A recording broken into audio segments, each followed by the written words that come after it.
Welcome to another episode of The Sleepy Space. The day has been long, and now I feel it settling into my bones like fine sand. My body knows what my mind is only beginning to understand, that this moment, this gentle surrender, is one of the most profound events in my daily existence. As I prepare for sleep, I am not simply resting. I am about to embark on a journey that science has spent centuries trying to understand, and yet still holds mysteries as deep as the ocean. My eyelids begin their familiar dance, growing heavier with each passing breath. This is not mere tiredness. This is my brain responding to an ancient biological clock that has been ticking within me since the moment I was born. Somewhere in the depths of my skull, in a region called the suprachiasmatic nucleus, no larger than a grain of rice, 20,000 neurons are orchestrating one of nature's most elegant performances. These tiny cells have been keeping time for me all day, responding to the light that entered my eyes this morning, tracking the sun's arc across the sky even when I couldn't see it. They have been preparing for this moment since dawn, accumulating chemical signals that now whisper to my entire body, "It is time to let go." As I lie here, I can almost sense the shift beginning. My core body temperature starts its nightly descent, dropping by a degree or two as my blood vessels dilate near my skin's surface. This is why my hands and feet feel warmer now, why I instinctively seek the cool side of the pillow. My body is redistributing heat, preparing for the metabolic slowdown that lies ahead.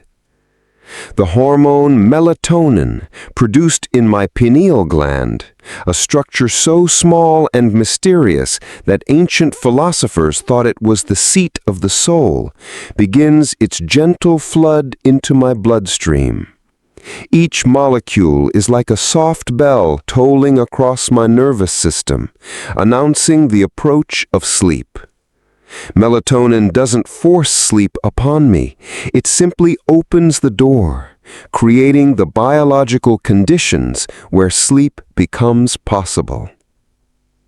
I can feel my breathing naturally slowing, becoming deeper and more rhythmic.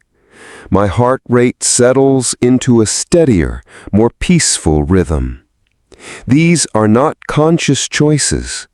They are the result of my autonomic nervous system, the part of me that operates below the threshold of awareness, beginning to shift from the sympathetic dominance of daytime alertness to the parasympathetic calm of nighttime restoration.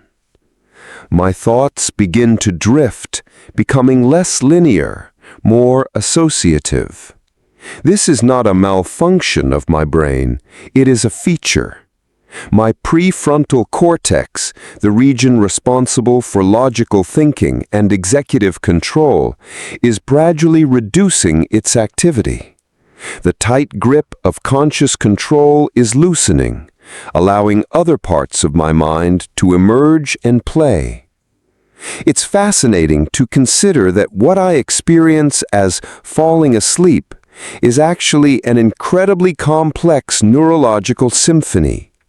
Brain waves that have been dancing at the rapid beta frequency of wakefulness, 13 to 30 cycles per second, begin to slow. First to alpha waves, 8 to 12 cycles per second, the frequency of relaxed awareness.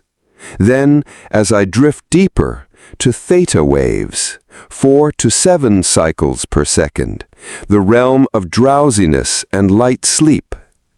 My brain is not simply turning off like a light switch. Instead, it is transitioning between states of consciousness, each with its own unique electrical signature.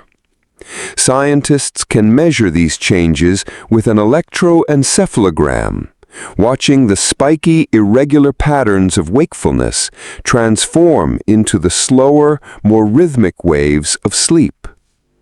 As I hover on the edge of sleep, my muscles begin to relax in a specific sequence. The muscles of my face soften first, then my neck and shoulders, followed by my arms and finally my legs. This is my body's way of preparing for the temporary paralysis that will protect me during dreams, ensuring that I don't act out the vivid scenarios my sleeping mind will create. Sometimes, just as I'm about to cross the threshold into sleep, my body gives a sudden jerk, a hypnic jerk, scientists call it. This startling sensation, experienced by most people at some point in their lives, may be an evolutionary remnant from our ancestors who slept in trees. The brain, perhaps misinterpreting the relaxation of muscles as falling, sends a signal to catch ourselves. It's a reminder that even in sleep, we carry the deep wisdom of our evolutionary past. The transition from wakefulness to sleep is not a cliff, but a gentle slope. I pass through what researchers call stage 1 sleep, a liminal space where I am neither fully awake nor fully asleep. In this twilight state, I might experience hypnagogic hallucinations, brief dream-like visions or sounds that seem to come from nowhere. These are perfectly normal, a sign that my brain is beginning to shift its processing patterns. My sense of time begins to blur. Minutes might feel like hours, or hours like minutes. This is because the brain regions responsible for tracking time, the prefrontal cortex and the striatum, are changing their activity patterns. In sleep, time becomes fluid, elastic, subject to the strange physics of the unconscious mind. As I sink deeper into this gentle descent, I am participating in one of life's most universal experiences. Every mammal sleeps, though the patterns and durations vary wildly. The tiny shrew sleeps for just a few minutes at a time, while the brown bat can sleep for 20 hours a day.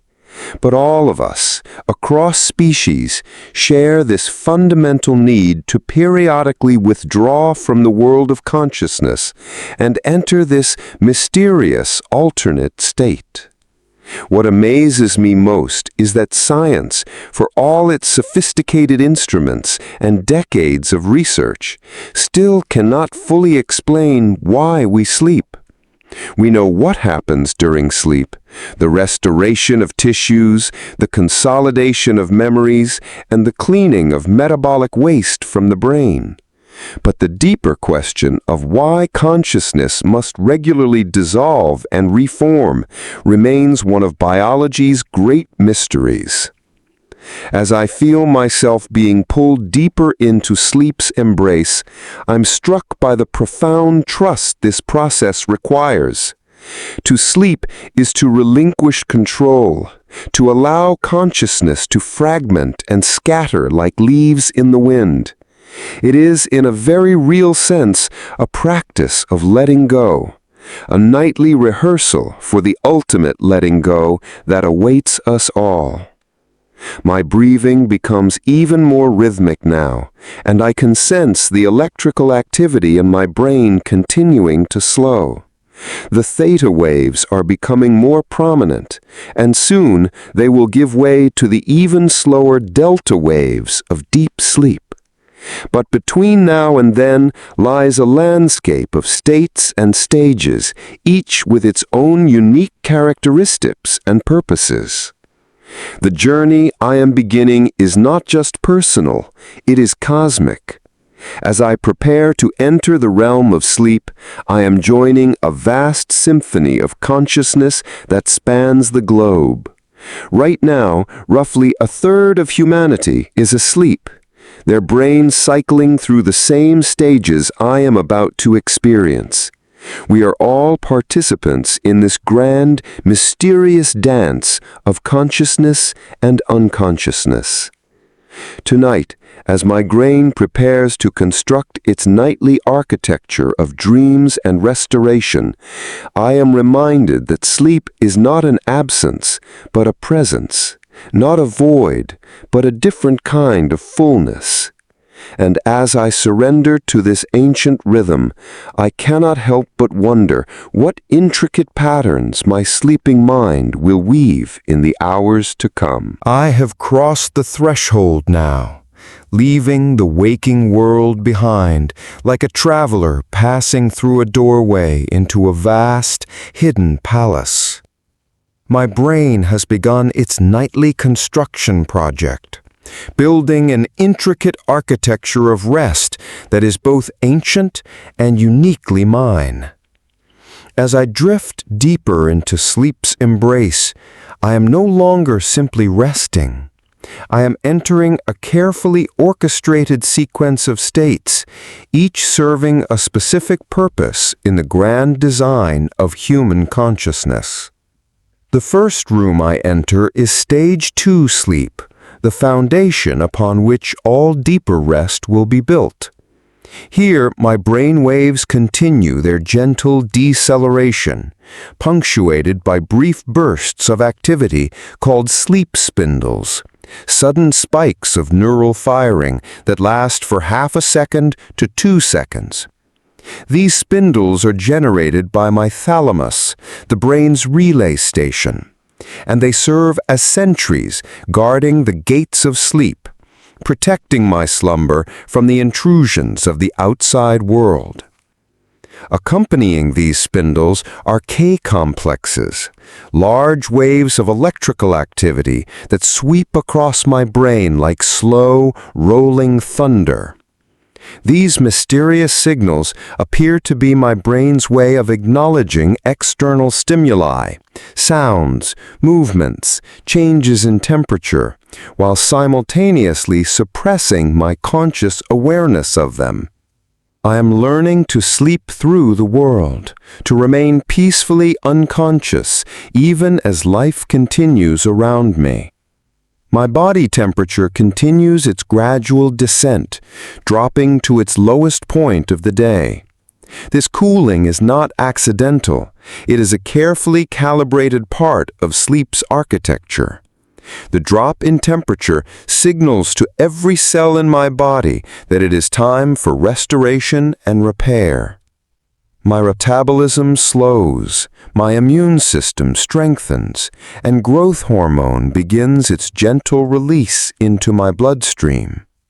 As I sink deeper, I enter the realm of slow-wave sleep, also known as deep sleep or delta sleep.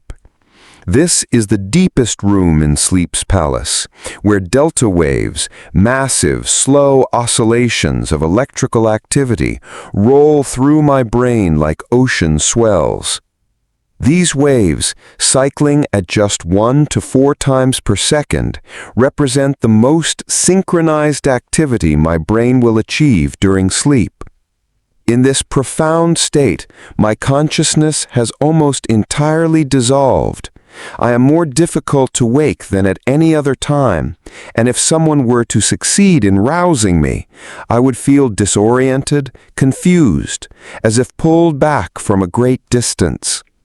This is the sleep that truly refreshes, the state that makes tomorrow's wakefulness possible. Here, in the depths of slow-wave sleep, some of the most important restoration occurs. My brain cells actually shrink by about 60%, creating wider channels between them. Through these expanded pathways, cerebrospinal fluid flows like a gentle tide, washing away the metabolic waste that has accumulated during my waking hours. Proteins associated with neurological diseases, including the amyloid plaques linked to Alzheimer's, are carried away in this nightly cleansing. It is remarkable to consider that my brain, which comprises only 2% of my body weight, uses 20% of my daily energy. During waking hours, this intense activity generates waste products that must be cleared. Sleep provides the time and biological conditions for this essential maintenance. My glymphatic system, the brain's waste removal network, works most efficiently during these deep stages of sleep. My memories, too, are being processed in this architectural space. The hippocampus, my brain's memory center, begins replaying the day's experiences, sending them to the neocortex for long-term storage. This is not a simple filing system. It is a creative process. My brain is not just storing memories, it is integrating them, finding patterns, making connections I never consciously made while awake. The phrase, "sleep on it," reflects an ancient wisdom about the mind's ability to work creatively in the depths of unconsciousness. As I cycle through these stages, I am not following a straight path, but rather a spiral staircase. Sleep is not a single state, but a series of recurring cycles, each lasting roughly 90 minutes.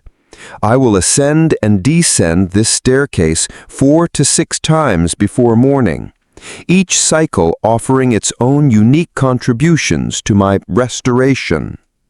The proportion of time I spend in different sleep stages changes throughout the night. Early in my sleep, I spend more time in slow-wave sleep, getting the deepest, most restorative rest when my body needs it most. Later in the night, I will spend more time in REM sleep, the stage where the most vivid dreams occur. This shift reflects the changing needs of my brain and body as the night progresses. My brainstem, the most ancient part of my nervous system, orchestrates much of this architecture.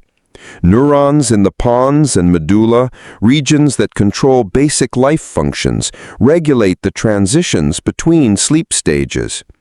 These areas contain the master switches that determine when I will enter deep sleep, when I will dream, when I will begin the gentle ascent back toward waking consciousness. The neurotransmitters that govern sleep, GABA, adenosine, orexin, and others, ebb and flow in carefully timed patterns. GABA, the brain's primary inhibitory neurotransmitter, helps quiet neural activity. Adenosine, which accumulates during waking hours, builds up like a gentle pressure that becomes impossible to ignore. Orexin neurons, when active, promote wakefulness and alertness. When they quiet, sleep becomes possible. This chemical symphony is incredibly complex, involving dozens of neurotransmitters and hormones, each playing its part in the grand orchestration of sleep. The more scientists learn about this system, the more they appreciate its elegance and complexity. Sleep is not the absence of brain activity. It is brain activity of a different kind, no less sophisticated than wakefulness, simply organized according to different principles. As I rest in this deep stage of sleep, I am participating in one of evolution's most successful strategies for neural maintenance and optimization. Every night, my brain rebuilds itself, reorganizes its connections, and prepares for the challenges of consciousness. This is not passive rest, it is active restoration, as essential to my well-being as food, water, or air. The architecture of sleep is still being mapped by scientists, its blueprint still being decoded. But even as I sleep, unaware of the complex processes occurring in my brain, I can sense that something profound is happening.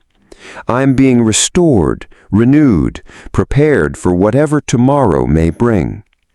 And soon, as this cycle of deep sleep reaches its natural conclusion, I will begin to ascend to a different kind of sleep, one filled with the vivid, impossible landscapes of dreams. The curtain rises on a theater I have never seen before, yet it feels intimately familiar. I am about to enter REM sleep, rapid eye movement sleep, the stage where the most vivid and memorable dreams unfold. As I transition from the deep, slow waves of restorative sleep, my brain begins to stir with renewed activity. The electrical patterns recorded by scientists during this phase look remarkably similar to those of waking consciousness, yet I remain profoundly asleep, locked in a world of my own creation. My eyes, beneath their closed lids, begin to dart rapidly back and forth, as if I am watching an invisible movie. These movements, discovered by researchers Eugene Esserinsky and Nathaniel Kleitman in 1953, gave REM sleep its name and opened the door to our modern understanding of dreams. The muscles that control my eyes are among the few that remain active during this stage, while nearly all other voluntary muscles become temporarily paralyzed, a protective mechanism that prevents me from acting out my dreams. This paralysis is orchestrated by my brainstem, specifically by neurons in the pons that release neurotransmitters like GABA and glycine. These chemical messengers effectively disconnect my motor cortex from my muscles, creating a state that researchers call muscle atonia. I am fully immobilized, a prisoner of my own nervous system, yet paradoxically free to experience adventures limited only by the boundaries of imagination. The theater of dreams operates by different rules than waking consciousness. Here, cause and effect follow dream logic rather than physical laws. I might find myself flying through familiar streets, having conversations with people who died years ago, or discovering rooms in my childhood home that never existed. These impossibilities feel completely natural within the dream state, accepted without question by a consciousness that has temporarily suspended its critical faculties. My prefrontal cortex, the brain region responsible for logical thinking and reality testing, shows decreased activity during REM sleep. This is why I rarely question the bizarre scenarios that unfold in my dreams. The part of my brain that would normally say, "Wait, this doesn't make sense," is operating at a much lower level, allowing the more creative and associative regions to take center stage. Meanwhile, other brain regions become hyperactive during REM sleep. The visual cortex fires intensely, creating the rich imagery that characterizes dreams. The emotional centers, the amygdala, and other limbic structures are highly active, which may explain why dreams often carry such strong emotional charges. Fear, joy, sadness, and excitement can be amplified in dreams, sometimes to an intensity that far exceeds anything I experience while awake. My hippocampus, my brain's memory center, plays a crucial role in dream construction. It sends fragments of recent experiences, distant memories, and learned associations to other brain regions where they are woven together into dream narratives. This is why dreams often combine elements from recent days with people and places from long ago, creating surreal montages that feel both familiar and strange. Scientists have discovered that dreams are not random neural noise, but meaningful constructions that serve important functions. One theory suggests that dreams help consolidate memories, allowing my brain to integrate new experiences with existing knowledge. Another proposes that dreams serve as a kind of overnight therapy, helping me process emotions and work through psychological challenges in a safe, virtual environment. The content of my dreams is influenced by many factors: my daily experiences, my emotional state, my physical health, even the temperature of my bedroom. People who watch violent movies before bed are more likely to have aggressive dreams. Those who are learning new skills often dream about practicing them. The saying, "sleeping on a problem," has a scientific basis. Many people report having insights or solutions appear in their dreams. My brain's neurotransmitter balance shifts dramatically during REM sleep. Norepinephrine, dopamine, and serotonin, chemicals that are abundant during waking hours, are at their lowest levels. This altered chemical landscape may contribute to the strange, often illogical nature of dreams. Without the stabilizing influence of these neurotransmitters, my mind becomes more fluid, more prone to unusual associations and creative leaps. Acetylcholine, however, remains active during REM sleep, particularly in regions associated with learning and memory. This neurotransmitter may help facilitate the memory consolidation processes that occur during dreaming. It's as if my brain is using the freedom of sleep to reorganize and strengthen the neural pathways that were active during the day. The timing of REM sleep follows a precise schedule. Early in the night, I spend most of my sleep time in the deeper, more restorative stages. But as morning approaches, REM periods become longer and more frequent. This is why the dreams I remember most vividly often occur in the early morning hours, just before waking. It's also why waking up naturally, without an alarm, happens at the end of an REM period, when the transition to consciousness is gentler.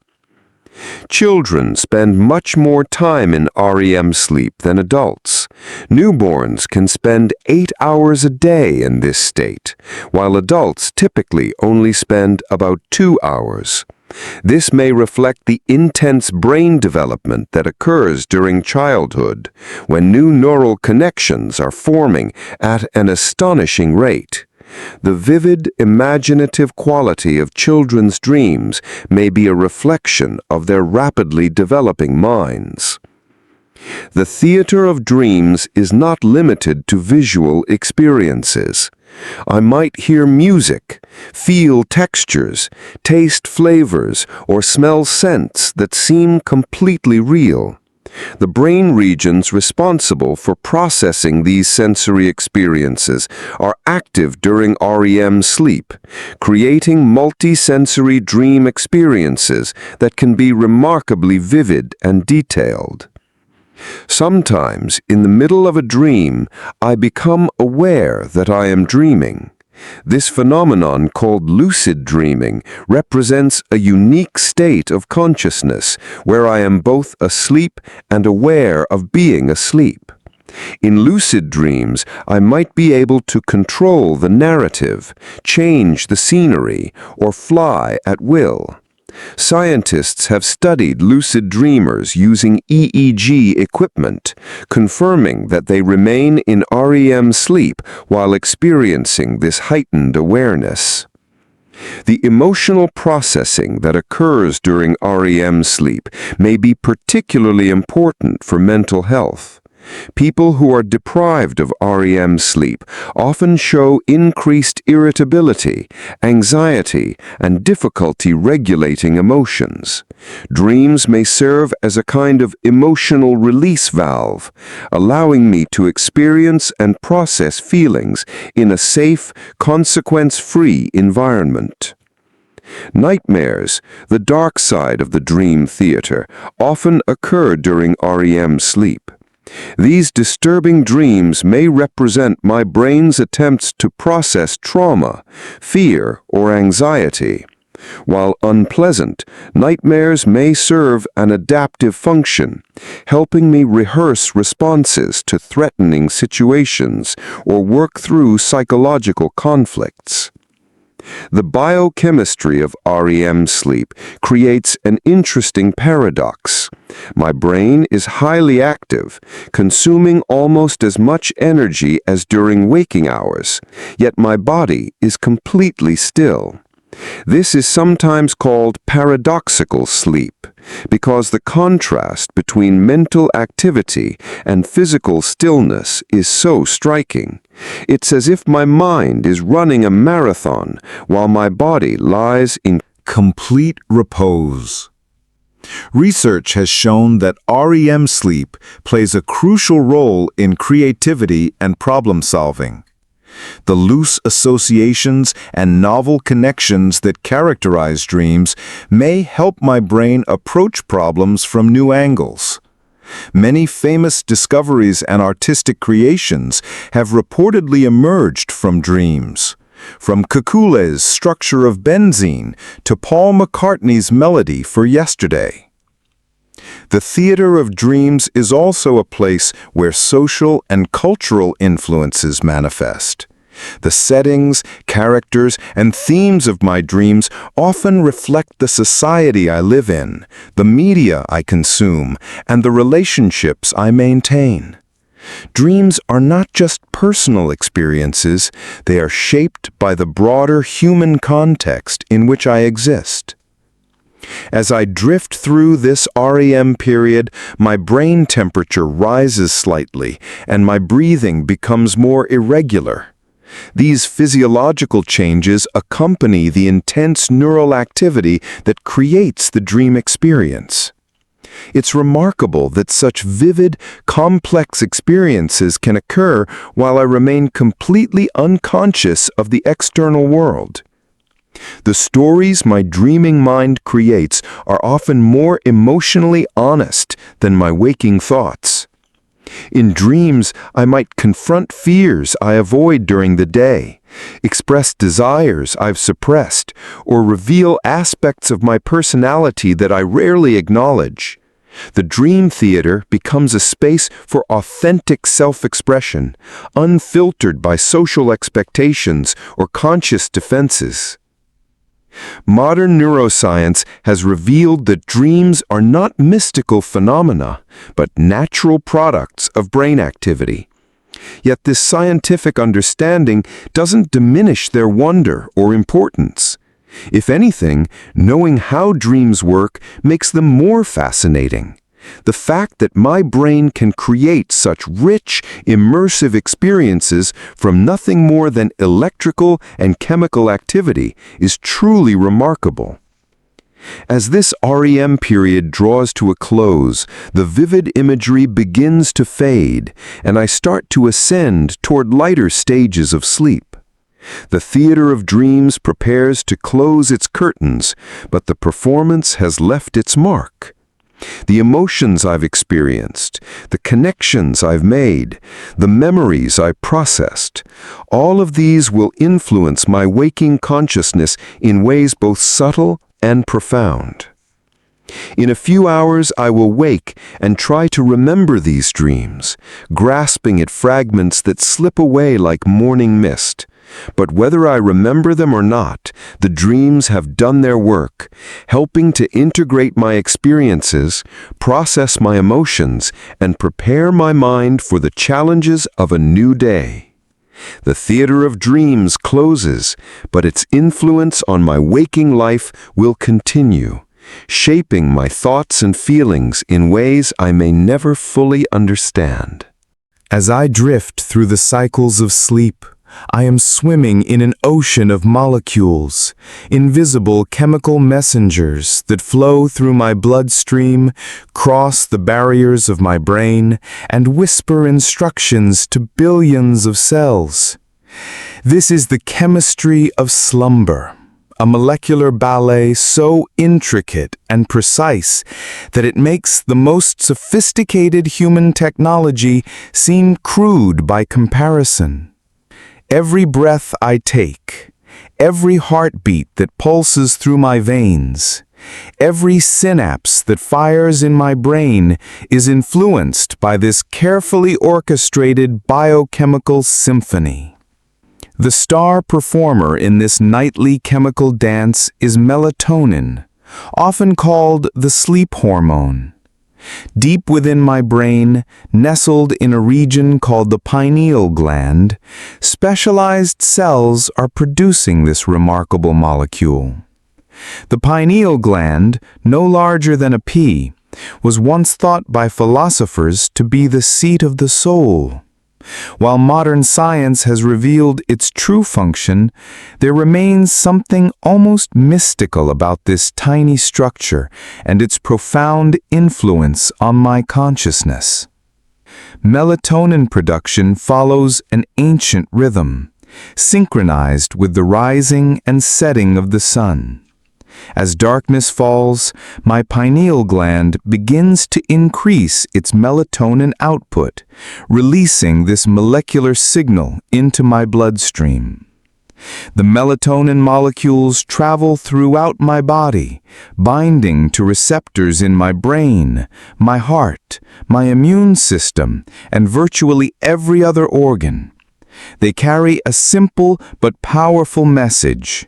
Night has arrived, and it is time to prepare for sleep. But melatonin isn't a sleeping pill produced by my own body. It doesn't force sleep upon me like a pharmaceutical drug might. Instead, it creates the biological conditions that make sleep possible. It lowers my core body temperature, reduces my alertness, and shifts my brain chemistry toward a state more conducive to rest. Melatonin is like a conductor raising a baton. It signals the beginning of the sleep symphony, but it doesn't play every instrument. Working alongside melatonin is adenosine, perhaps the most important sleep-promoting molecule in my brain. While melatonin responds to darkness, adenosine responds to wakefulness itself.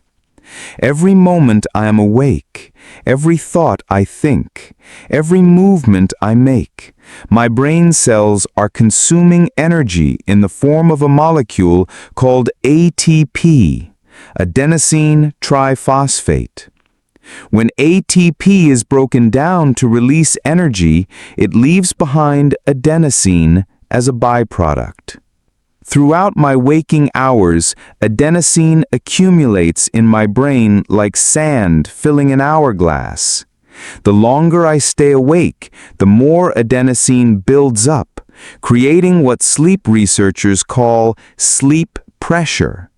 This molecule binds to receptors in my brainstem and hypothalamus, gradually making me feel drowsy. It's a beautifully simple system. The very process of being awake creates the chemical conditions that will eventually make sleep inevitable. Caffeine, that ubiquitous stimulant, works by blocking adenosine receptors. When I drink coffee or tea, caffeine molecules slip into the receptor sites where adenosine would normally bind, preventing me from feeling drowsy, even though adenosine continues to accumulate. This is why caffeine can keep me awake. It's not providing energy so much as masking the natural signals that would normally make me sleepy.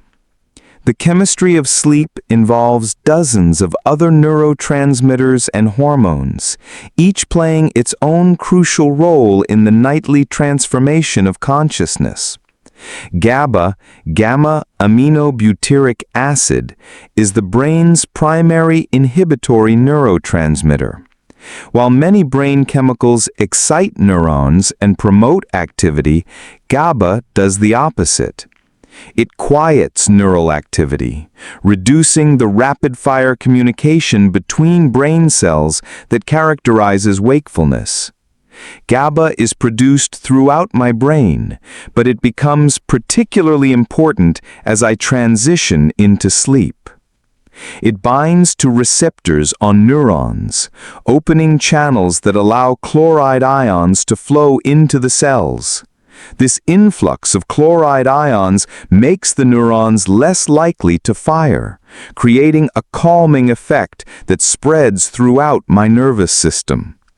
Many sleep medications work by enhancing GABA's activity, essentially amplifying my brain's natural sleep-promoting mechanisms. Serotonin, often called the happiness neurotransmitter, also plays a crucial role in sleep regulation. During waking hours, serotonin-producing neurons in my brainstem fire regularly, helping to maintain alertness and positive mood. But as I transition into sleep, particularly into REM sleep, serotonin activity decreases dramatically. This reduction in serotonin may contribute to the bizarre, often emotionally charged nature of dreams. Interestingly, serotonin is also the precursor to melatonin. In my pineal gland, serotonin is converted to melatonin through a series of enzymatic reactions. This connection between serotonin and melatonin may help explain why mood and sleep are so closely linked. Disruptions in one often lead to problems with the other. Dopamine, the neurotransmitter associated with reward and motivation, follows its own circadian rhythm. During waking hours, dopamine helps drive goal-directed behavior and reinforces activities that promote survival. But as I sleep, dopamine levels drop, allowing other brain systems to take precedence. This reduction in dopamine may contribute to the non-goal-directed, often illogical nature of dreams. Norepinephrine, also known as noradrenaline, is part of my body's stress response system. During waking hours, it helps maintain alertness and prepares my body for action. But norepinephrine levels drop dramatically during sleep, particularly during REM sleep. This reduction allows my body to truly rest and recover, lowering my heart rate, blood pressure, and overall metabolic activity. The chemistry of sleep also involves hormones produced outside the brain. Growth hormone, released primarily during deep sleep, travels through my bloodstream to promote tissue repair and growth. This hormone is particularly important for children, who release large amounts during sleep to support their rapid development. But even in adulthood, growth hormone continues to play a crucial role in maintaining healthy tissues and recovering from the day's activities. Cortisol, the stress hormone, follows a circadian rhythm that is almost opposite to melatonin's pattern. Cortisol levels are lowest during the middle of the night and begin to rise in the early morning hours, helping to prepare my body for the challenges of the day ahead. This natural cortisol rhythm is one of the factors that makes shift work so challenging. It's difficult to sleep when cortisol is trying to wake you up. The interplay between these various chemicals creates a complex system of checks and balances. For example, cortisol can suppress melatonin production, which is why stress and anxiety often interfere with sleep. Similarly, exposure to bright light in the evening can reduce melatonin production, making it harder to fall asleep. These interactions demonstrate how environmental factors can influence the delicate chemical balance that regulates sleep. Temperature regulation is another crucial aspect of sleep chemistry. As I prepare for sleep, my body temperature drops, and this cooling is mediated by various neurotransmitters and hormones. The hypothalamus, my brain's temperature control center, coordinates with blood vessels near my skin's surface to release heat. This is why I might feel warmer in my hands and feet as I become drowsy. My body is redistributing heat to cool my core temperature. The chemistry of sleep is not static. It changes throughout the night as I cycle through different sleep stages. During deep sleep, growth hormone surges while cortisol reaches its lowest levels. During REM sleep, acetylcholine becomes more active while norepinephrine and serotonin drop to nearly zero. These shifting chemical patterns create the conditions necessary for different types of restoration and processing. Age affects this chemical symphony in profound ways. Children produce more growth hormone and spend more time in deep sleep, supporting their rapid development. Older adults often experience changes in melatonin production and may have difficulty maintaining the chemical conditions necessary for deep, restorative sleep. This is why sleep patterns often change as we age. The chemistry of sleep is also influenced by what I eat and drink. Tryptophan, an amino acid found in foods like turkey and milk, is converted to serotonin in my brain, which can then be converted to melatonin. This may explain why some people find certain foods helpful for sleep. Alcohol, while it might initially make me feel drowsy, actually disrupts the normal chemical patterns of sleep, leading to fragmented rest and reduced REM sleep. Modern life presents unique challenges to this ancient chemical system. Artificial light, particularly the blue light emitted by electronic devices, can suppress melatonin production even when I'm tired. Irregular schedules can disrupt the circadian rhythms that coordinate these various chemical processes. Stress can elevate cortisol levels, interfering with the natural chemical cascade that promotes sleep. The pharmaceutical industry has developed numerous drugs that target different aspects of sleep chemistry. Benzodiazepines enhance GABA activity, while newer medications like zolpidem work on specific subtypes of GABA receptors. Melatonin supplements can help reset disrupted circadian rhythms, particularly for shift workers or travelers crossing time zones. Yet for all our scientific understanding, the chemistry of sleep remains remarkably complex and in some ways mysterious. The fact that my brain can orchestrate such an intricate chemical symphony night after night with such precision and consistency is truly remarkable. Each molecule has its role, each chemical interaction serves a purpose, and together they create the conditions necessary for consciousness to dissolve and reform. As I rest here in the depths of sleep, molecules continue their ancient dance throughout my body. Melatonin flows through my bloodstream. Adenosine accumulates and is gradually cleared. Neurotransmitters rise and fall in carefully timed patterns.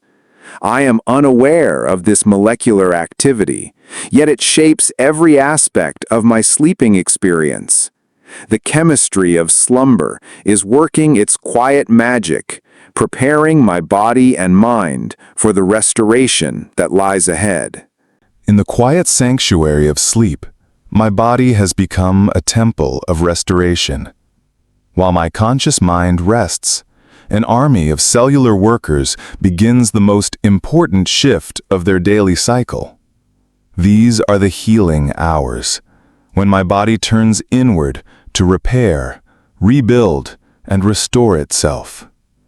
Every cell, every tissue, every organ system participates in this nightly miracle of renewal.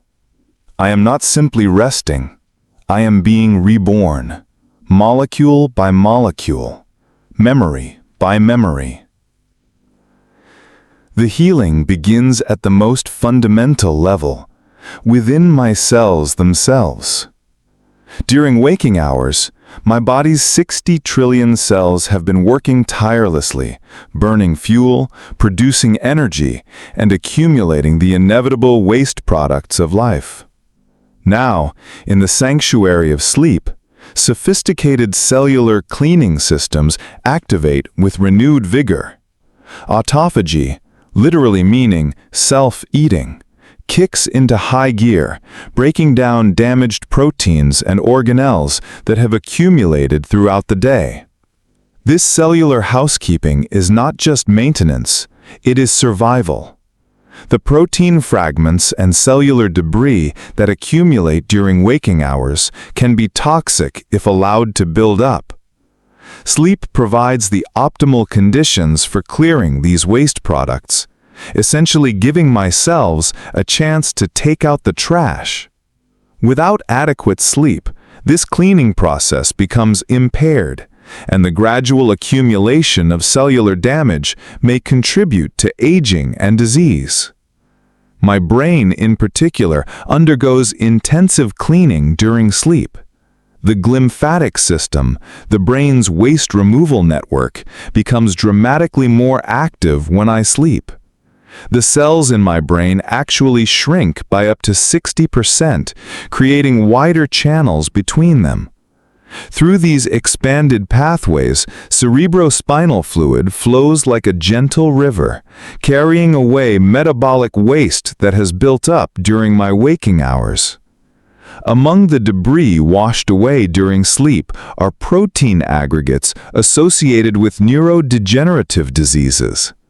Beta-amyloid plaques, which accumulate in the brains of people with Alzheimer's disease, are cleared more efficiently during sleep.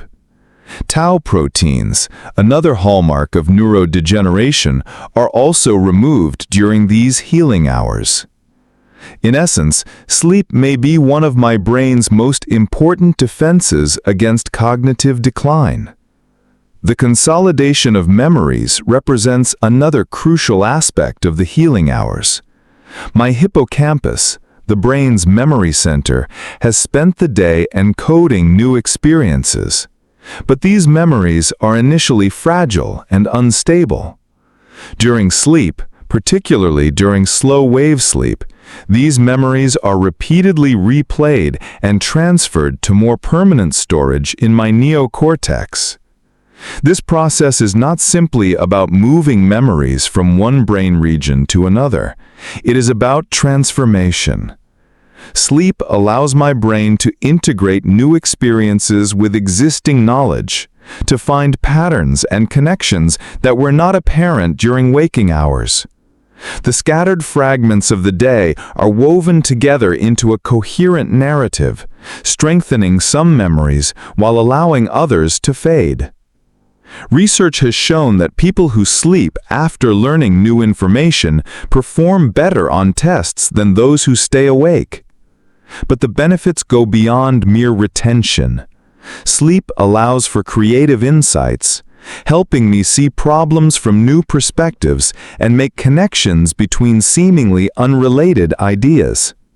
The phrase, "sleep on it," reflects an ancient wisdom about the mind's ability to process information more effectively during rest. My immune system also comes alive during the healing hours. While I sleep, my body produces more infection-fighting white blood cells, particularly T cells and natural killer cells. These cellular defenders are manufactured and trained during sleep, preparing my body to fight off pathogens and other threats. The bone marrow, where many immune cells are produced, shows increased activity during sleep. Cytokines, the chemical messengers of the immune system, follow circadian rhythms that peak during sleep. Some cytokines promote inflammation when needed to fight infection, while others help resolve inflammation and promote healing. The balance between these different types of cytokines is crucial for immune function, and sleep helps maintain this delicate equilibrium. This is why sleep deprivation makes me more susceptible to illness. Studies have shown that people who get less than 7 hours of sleep per night are 3 times more likely to develop a cold when exposed to the virus. Sleep is not just rest, it is an active process of immune system maintenance and strengthening. Growth hormone, released primarily during deep sleep, orchestrates much of the body's repair and regeneration. This powerful hormone stimulates the production of new proteins, the building blocks of tissues throughout my body. Muscles damaged during exercise are repaired and strengthened. Bones rebuild themselves, laying down new mineral deposits. Skin cells regenerate, replacing those that have been damaged by sun, pollution, or the simple passage of time. Children release enormous amounts of growth hormone during sleep, supporting their rapid development. But even in adulthood, this nightly surge of growth hormone remains crucial for maintaining healthy tissues and recovering from the day's activities. Without adequate sleep, growth hormone production declines, and the body's ability to repair itself is compromised. The healing hours also bring profound changes to my cardiovascular system. My heart rate slows, my blood pressure drops, and my heart muscle itself gets a chance to rest and repair. The stress hormones that surge during waking hours, cortisol, adrenaline, norepinephrine, are at their lowest levels of the day. This nightly respite from stress is essential for cardiovascular health. Blood vessels throughout my body undergo repair during sleep. The endothelium, the delicate inner lining of blood vessels, is particularly vulnerable to damage from stress, inflammation, and oxidative stress. During sleep, this tissue has the opportunity to heal and regenerate, maintaining the health of my entire circulatory system. My digestive system also benefits from the healing hours. The gut lining, which is constantly exposed to food particles, digestive enzymes, and potentially harmful bacteria, undergoes repair during sleep. The beneficial bacteria that live in my intestines, my microbiome, follow their own circadian rhythms, with some species more active during sleep than during waking hours. The liver, my body's primary detoxification organ, works overtime during sleep. It processes and eliminates toxins that have accumulated throughout the day, metabolizes drugs and other chemicals, and produces proteins essential for blood clotting and immune function. Many of these processes occur most efficiently during sleep, when the liver can devote its full resources to cleaning and repair. My muscles and connective tissues also undergo intensive repair during the healing hours. Exercise and daily activities create microscopic damage to muscle fibers, and sleep provides the time and biological conditions necessary for these tissues to rebuild stronger than before. Collagen, the protein that gives structure to tendons, ligaments, and skin, is produced at higher rates during sleep. The healing hours extend to my sense organs as well. My eyes, which have been bombarded with light and visual information throughout the day, undergo repair during sleep. The retina, in particular, regenerates visual pigments and clears metabolic waste. This is why eye strain and visual fatigue often improve after a good night's sleep. Even my hair and nails grow more rapidly during sleep, when growth hormone levels are highest. The cells at the base of hair follicles and nail beds divide more frequently during rest, contributing to the continuous growth of these structures. The temperature regulation that occurs during sleep also contributes to healing. My core temperature drops during sleep, and this cooling has anti-inflammatory effects throughout my body. Lower temperatures may help preserve cellular structures and reduce the metabolic stress that can damage tissues. The healing hours are also when my body's antioxidant systems work most effectively. Free radicals, the harmful molecules produced as byproducts of cellular metabolism, are neutralized by antioxidant enzymes and compounds. Sleep provides optimal conditions for these protective systems to function, helping to prevent the oxidative damage that contributes to aging and disease. Hormonal healing also occurs during sleep. The endocrine system, which regulates everything from metabolism to reproduction, follows complex circadian rhythms that are closely tied to sleep. Insulin sensitivity improves during sleep, helping my body process glucose more effectively. Leptin, the hormone that signals satiety, increases during sleep, while ghrelin, which stimulates hunger, decreases. The healing hours represent a time when my body's natural repair mechanisms operate at peak efficiency. Every system, from the molecular level to the organ level, participates in this nightly restoration. The synchronization of these healing processes is remarkable. Growth hormone release coincides with deep sleep.